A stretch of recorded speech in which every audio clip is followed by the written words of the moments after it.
দোলা বলছি। Yummy moms কিচেনে আপনাদের সবাইকে স্বাগত। আজকে আমি আপনাদের মোমো তৈরি করে দেখাচ্ছি একটু অন্যরকম ভাবে। চলুন তাহলে শুরু করি।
আমার মোমো রেডি হয়ে গেছে।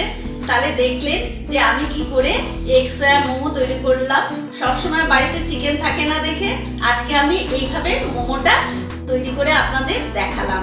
আপনারাও বাড়িতে ট্রাই করুন, আর কেমন লাগলো অতি অবশ্যই আমাকে জানাবেন, লাইক এবং শেয়ার করবেন, আর প্লিজ আমার চ্যানেলটাকে সাবস্ক্রাইব করবেন, নোটিফিকেশন পাওয়ার জন্য বেল আইকনটা ক্লিক করে দেবেন। আজ তবে আসি, আপনারা সবাই ভালো থাকুন, সুস্থ থাকুন।